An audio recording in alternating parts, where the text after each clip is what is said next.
Razorback fans, it's talking season. So what that means is we're going to talk about everything going on in Razorback sports as they head to SEC Media Days next week. We'll have plenty of content. But today we got a very special guest. Andrew Hutchinson of Best of Arkansas Sports joins us today on the Locked On Razorbacks podcast. You are Locked On Razorbacks, your daily podcast on the Arkansas Razorbacks, part of the Locked On Podcast Network, your team every day. And welcome into the Locked On Razorbacks podcast. I am your host, John Nabors. I am also the host of Out of Bounds. You can catch every weekday afternoon from 1 to 4 on 103.7 The Buzz and 103.7thebuzz.com. Lots of things to dive into when it comes to Razorback sports, particularly football, because that's the next big thing, and that's what's on everybody's mind, and there's no better person to talk about it as we welcome in here on the Locked On Razorbacks podcast, Andrew Hutchinson of Best of Arkansas Sports.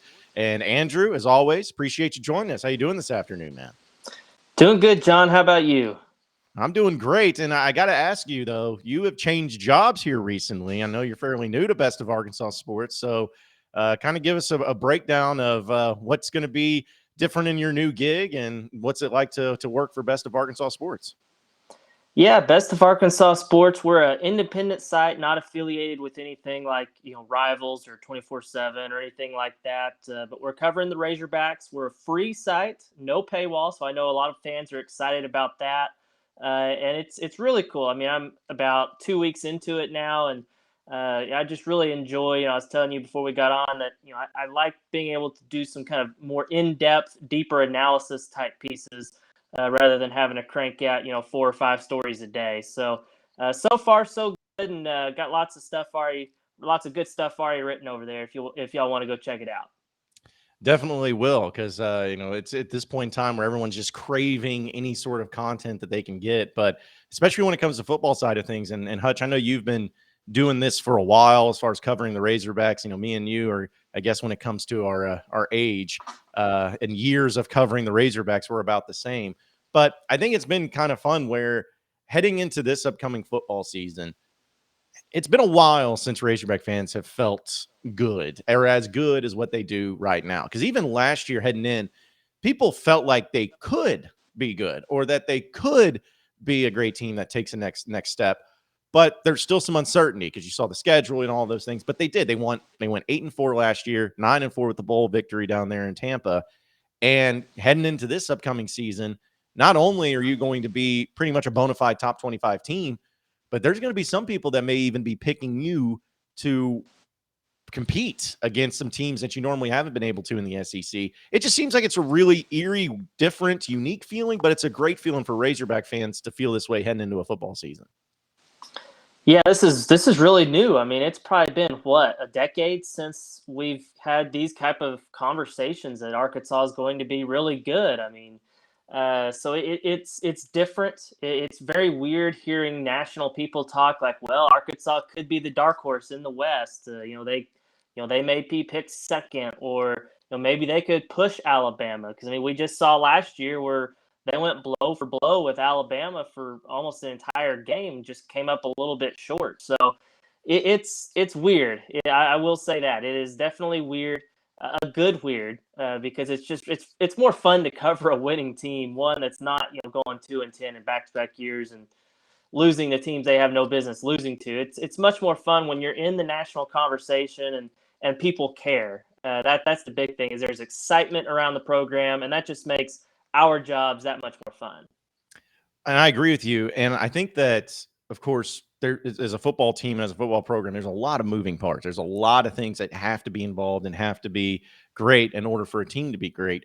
But is it a too simplistic way of just saying the reason people feel this way, the reason people are saying these things about Arkansas is Sam Pittman? Like, is it too simplistic just to say Sam Pittman's the reason? And I'm not saying that no one deserves credit, but it certainly just shows how much of a difference it can make if you have the right guy as your head coach of your program. I mean, absolutely. I mean, not only has he shown that he's a good football coach and a good recruiter and things like that, but he's also a likable guy. I mean, I don't know of anybody, that has just speaks poorly about Sam Pittman. Even whenever he got hired, people were maybe thinking, oh, well, it's a questionable hire. This guy's never been a head coach before at the Division I level. He's been a career offensive line coach, but it was all those kind of things, like his resume. It wasn't this guy's a horrible person, this guy's a scumbag or whatever. People genuinely like him, and that's why he is a good recruiter, and that's why he's kind of reinvigorated this fan base. I think people can buy into him, and they think he is the guy that can elevate this program to where a lot of people think it should be. And so I think Sam Pittman has a lot to do with it, but I also think it would be remiss if we didn't mention KJ Jefferson coming back as a starting quarterback after what he did last year is also another huge reason for all the optimism with the football program right now. Yeah, it's funny you mentioned KJ. I just remember last year, there was people that said he was the last quarterback in the SEC, which I don't want to hate on everybody that did that, but it's almost like, okay, it's going to be his first year as a starter. He played in one game the year before. To say he was the worst quarterback in the SEC may have been a little much, but I can understand why people were uncertain. Like why people were saying, hey, this could not be great. This could be a problem for Arkansas. But then last year, we saw what he was able to do. I know that you've covered Razorback sports and you covered recruiting, and you've also kind of saw KJ and from high school and on.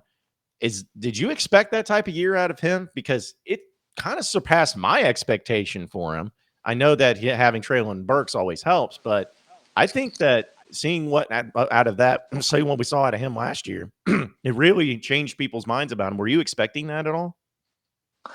I wish I could sit here and tell you that I absolutely expected him to be a top 2 or 3 quarterback in the SEC, and then I saw him being a great player.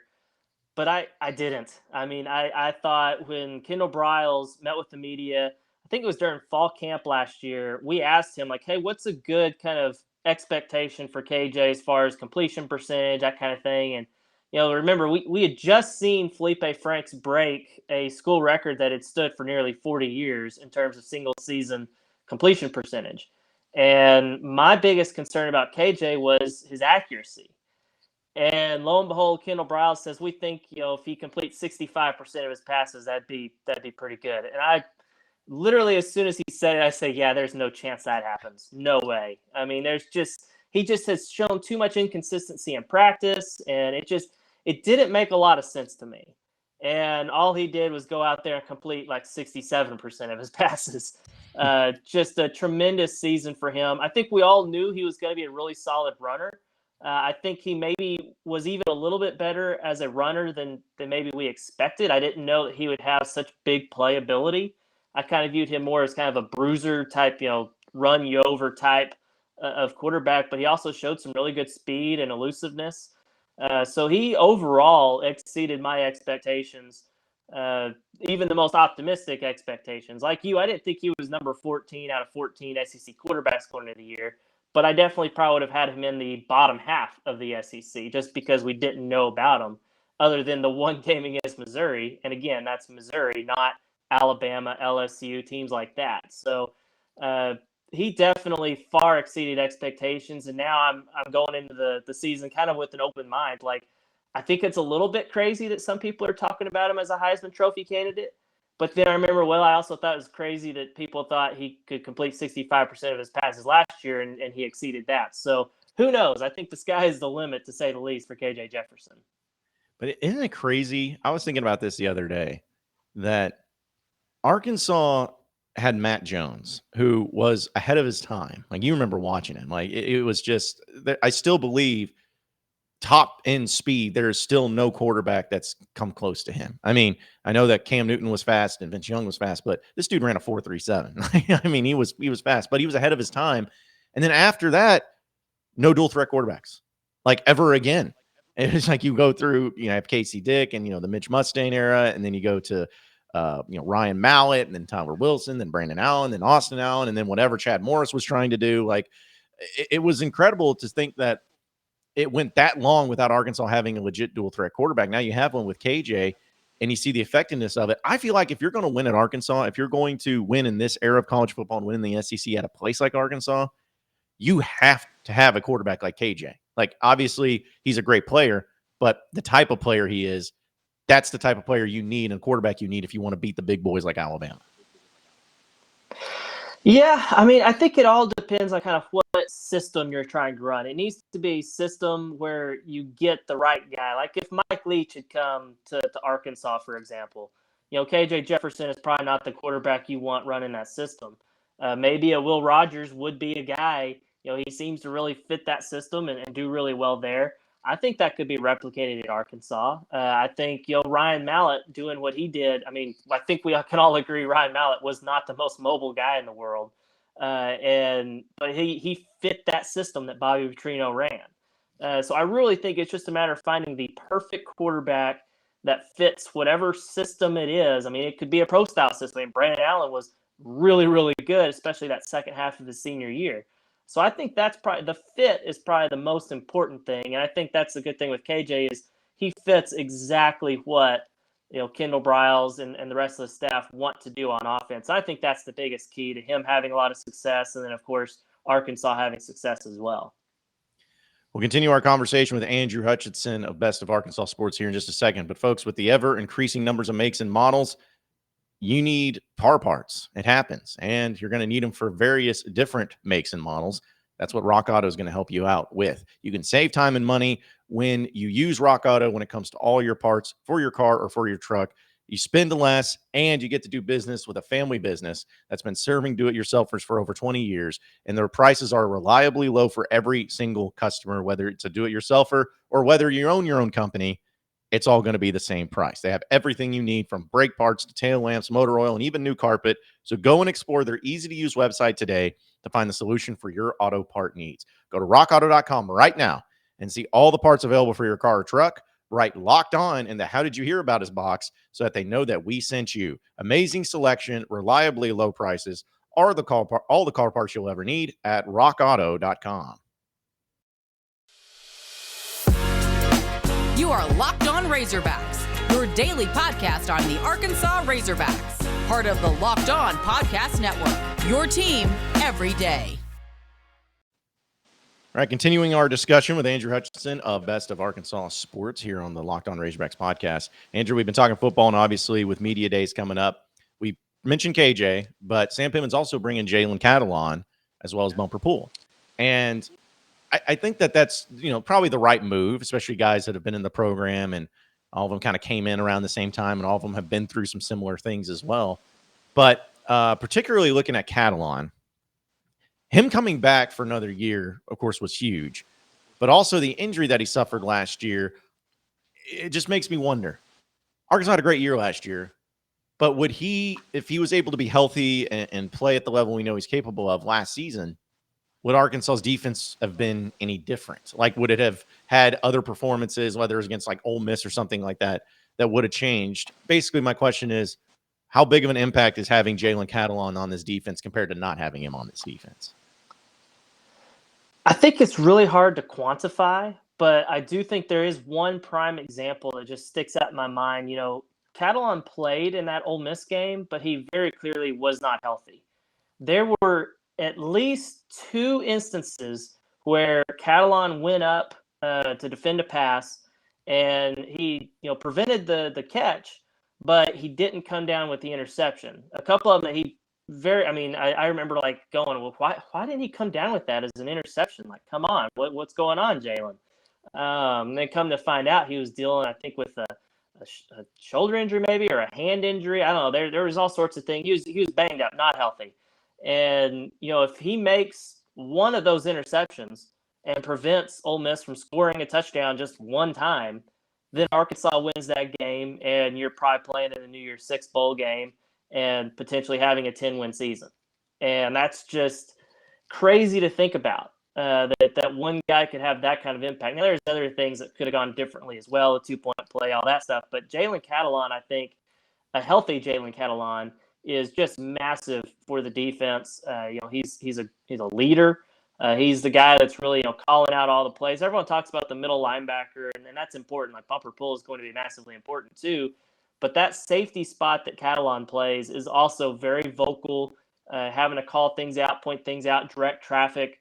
So having him back there, as an experienced guy, third year in the system, I think is invaluable. And I think that's going to be huge for this defense. And it makes, Jalen Catalon one of the more indispensable Razorbacks, right up there with KJ Jefferson. Because if he goes down, I don't think things would fall apart because I think this coaching staff is competent. But if he goes down, it would definitely hurt the defense, and they wouldn't be near as good as they would be with him on the field. I agree with you, and I also think I might be crazy in thinking that this upcoming season's defensive backs, dare I say that they'll be better this year than they were last year? Because I obviously having Catalon's big, but they did lose Fouché, they did lose Greg Brooks, which say what you want about them, but I mean they were players that started and they had some plays last year that they made. But you brought in a few transfers. You lost Buster Brown, which was big, but I don't know. I feel like that there's actually a legitimately good chance that this defensive secondary can be better this year than last year. I don't think you're crazy. I don't. I mean, you bring in Dwight McGlothern from LSU. I think he has the potential to fill in those shoes left by Buster Brown, be kind of that lockdown corner. I think Jalen Catalon being healthy for a full year would be a plus for this year's defense. Miles Slusher, depending on where he ends up, he's been kind of a Swiss Army knife back there so far. Like during the spring, he was getting reps at safety, which is where he played this past season. He was also starting at nickel. He also got some looks at corner. So maybe he starts at nickel. You've got Jaden Johnson. That's also a young guy who I thought showed a lot of potential last year as a true freshman.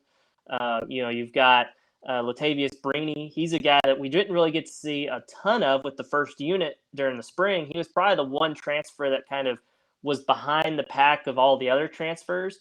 But, Sam Pittman mentioned, like, hey, this is a guy that he's still learning. He was still kind of coming along slowly, and it was just hard for him to adjust. Maybe now that, several months have gone by, he'll be more comfortable during fall camp and maybe be able to assert himself as a starter. So you've got lots of pieces there that, again, you've got some depth too. So if someone does go down, God forbid if Jalen Catalon gets hurt again, you've got some guys that can step in and fill in for them. So I don't think it's crazy that maybe this secondary has a chance to be better than last year's. Because the secondary, I think, has a legit chance. Linebacker, I know you lost Grant Morgan and Hayden Henry, but returning bumper pool, and I still think Drew Sanders is going to be like next level. I expect big things out of him. He comes in. You could argue that maybe at linebacker you might be better, or you may be just as good, but you might be better. D-line's the one that's a big question mark that we all have because we know what they lost and they didn't really gain a whole lot to give you a lot of hope there. But the offensive line is returning. It could potentially be just as good, if not better. We know KJ could be just as good, if not better. Running backs, when they're all healthy, just as good, if not better than what they were last year. And then the wide receivers, I think that we're all going to go ahead and agree they're not going to be as good because you don't have a Treylon Burks. They could be good, but just without Treylon Burks, you never know. And then the tight end position, I feel like they'll be just as good because they weren't that great with tight end last year. They lost Blake Kern, but you had some pieces there. I say all that because I'm going to start convincing myself. I'm like, okay, so if you're pretty much going to be just as good, if not better, at every position group except for defensive line and wide receiver, and with the schedule that I think is a little bit more favorable, at least in the SEC, than what it was last year, who's to say that Arkansas, like, that why can't they go 8-4, 9-3, crazy talk at 10-2? Like what would keep them from getting to that point when it seems that they've improved dramatically, or at least improved in a lot of those key spots in those key positions? Yeah, I mean, I can hear you. My counterpoint would be those two positions you mentioned, defensive line and wide receiver, are pretty big concerns for me, at least, and probably why I'm not going to go, say like 8-4, 9-3 type of prediction at this moment. Now, that could change after we watch a little bit of fall camp and things, but the wide receiver position specifically, just because Treylon Burks was such a generational talent, I don't think it could be understated how good and important he was to that offense, to KJ Jefferson. So is Jaden Hazelwood going to be able to come in and fill that role? I mean, even just get close to it, and then everyone else step up their game and replace, the guys that, Tyson Morris and Davion Warren, again, they weren't great players, but they were solid, and they played a ton last year. Both of those guys are gone too. So you need a Warren Thompson or a Ketron Jackson to step up and be better than they were last year. You need an Isaiah Satinia or a Sam Bakke or one of those true freshmen to come in and be a contributor right out of the gate.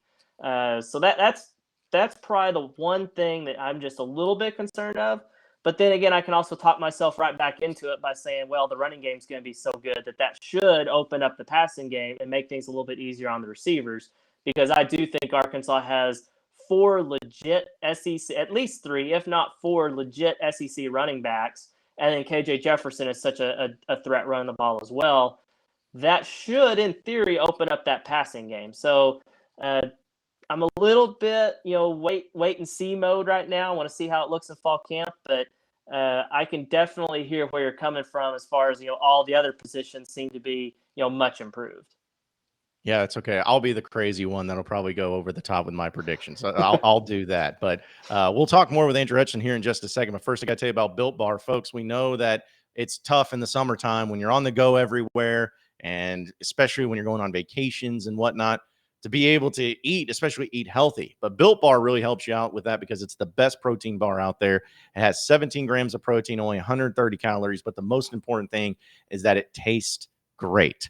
And you can do it on the go, whether you have before a workout, after a workout, doesn't matter. It's always convenient and it's always great at any point in time. You've heard me talk about it. I use them. I eat them all the time. They're incredible. I would not tell you to do it unless I truly believed in it. So if you go to built.com right now, enter in promo code locked on or locked 15, you'll get 15% off your next order. It's as simple as that. Just head to the website at built.com, enter in promo code locked 15, and you'll get 15% off your next order off a Built Bar. You are Locked On Razorbacks, your daily podcast on the Arkansas Razorbacks, part of the Locked On Podcast Network, your team every day. All right, so our final segment here with Andrew Hutchinson of Best of Arkansas Sports. I know we've talked a lot of football, but there's still some things that kind of come out about basketball and with baseball for the Razorbacks. So I want to ask you just a few quick ones. Like, am I the only one that starts watching these videos of Eric Musselman's practices with these players and these highlights, and I start like convincing myself even more? I'm like, oh yeah, this is a Final Four team. Like, I know that there's a tournament, the NCAA tournament's a crapshoot. You never know. But Andrew, can you remember a time where there's been this much talent on a Razorback roster? I don't think this millennium, I don't think this century, as far as talent goes, could be one of the most talented teams. It's hard for me to not watch those videos, see the recruiting, see all the excitement surrounding it, and not start buying into this team being a 30-win team this upcoming season. Yeah, I think you are a perfect example of why Eric Musselman shares those clips, because he knows how to build the excitement and the hype around the program. I mean, not that he needs much more help, because there's already just an insane amount of excitement. But yeah, I mean, there is a ton of talent on this team. It's probably, at least on paper, the most talented team of my lifetime. And for perspective, I was born 9 days after they won the national championship in '94. So maybe that '95 team, when I was, just about almost 1 year old, maybe that team was more talented because you got Corliss and Scotty and all those guys, pretty much the same group that won the national title the year before. But beyond that, I mean, there's been some really good players. I mean, don't get me wrong. I mean, Bobby Portis, tremendous player. Daniel Gafford, tremendous player. Ronnie Brewer, great player. But to have this many guys, and I've already kind of looked at some of the way too early mock drafts for the 2023 NBA draft, and all 3 of those McDonald's All-Americans are being talked about as potential lottery picks. And I don't think it's a stretch to say at least 2 of them probably will be. I mean, Nick Smith sure seems as close to a lock as there is. And then Anthony Black and Jordan Walsh, both of those guys are fantastic. And, maybe one of those other transfers, blows up and has a tremendous year. I've seen those guys being talked about as, guys that have the potential to be breakout guys. So, and then throw in, Devo Davis coming back as kind of the veteran of the group. He was a guy that before last season we were talking about as maybe he'll be the guy that gets drafted after a sophomore year and not Jalen Williams. So the potential is there. And I think when you've got that much talent, it's only natural, especially when you throw in the fact that they've been to the Elite Eight the last 2 years. Well, the next natural progression would be to make it to the Final Four, and then who knows what happens if you get to that point. So I'm very excited for basketball. Probably the most I've talked about basketball during the summer months that I can ever remember since being on this beat, being a sports writer, because it's at an all-time high, the excitement. Yeah, and I was thinking about the way that Eric Musselman handles the program. Like, I think it's such a great recruiting tool too, and how cool it is that you had Moses, or I guess going back, you had Isaiah Joe drafted. No, you can go back further than that. Yeah, Daniel Gafford drafted, obviously, and Mike Anderson's last year, phenomenal player, he gets drafted. Then the next year, Eric Musselman's first year, he has Isaiah Joe drafted, and then the next year, Moses Moody is drafted, and then this past year, Jalen Williams gets drafted, and you just mentioned like. I think we all can agree that he's going to get a player drafted this upcoming draft. Like, one of these guys is going to get drafted, at least one of them. And that, like, you talk about a string of draft picks, not only draft picks, but draft picks from Arkansas, from the state of Arkansas. One, that shows you how much talent is in this state, but two, also showcases just the state of where Eric Musselman has this program at, where he is able to get guys into the NBA. And when you're able to do that, recruits, 5 stars, McDonald's All-Americans are going to start seeing that. They're like, hey, I want to go there because they know how to get me to the next level and get me into the league. Yeah, this is 4 straight years that they've had a player drafted, and the last time that happened at Arkansas was the late 70s, early 80s. So we're talking like 40 years since that had happened. So that's incredible in itself. And then the fact that you've just got this many guys that could not just get drafted and have a chance. I mean, look at the summer league that's going on right now. I mean, you've got guys that weren't drafted. Stanley Umude, I've seen that is having a really good summer with the Pistons. JD Notae got picked up. Guys and Justin Smith, I think, is still playing in the summer league. So these are guys that weren't even, these guys weren't McDonald's All-Americans that came to Arkansas and became first-round picks like we saw with Moses Moody, or even second-round picks like we've seen with Jalen Williams and Isaiah Joe. But these are guys that came to Arkansas, played in the system, had success, and now are getting that opportunity to get that chance in the NBA. And so I think that's a great recruiting tool for Eric Musselman. I mean, even look at what he did at Nevada. I mean, the Martin twins, both of those guys, I can't remember if either one of them got drafted or if they're both undrafted guys, but they just recently, both of them signed, deals like beyond their rookie contracts that are going to pay them millions of dollars. And that if you had told people that back whenever they were first entering the league, people had thought they were crazy. And I think that's just, a testament to Eric Musselman's, coaching and his way to prepare you for that next level.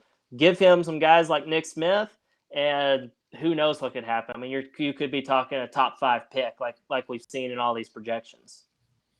Last one for you for Razorback Baseball. I know it doesn't get covered in recruiting and transfer portal as much as football and basketball, but we know what Arkansas baseball lost. We know that what they're kind of gaining. So can you kind of give us an idea of just how good Dave Van Horn is doing as far as not just recruiting, but getting into the portal and bringing people in? Like, how good are these guys going to be once they get to Arkansas?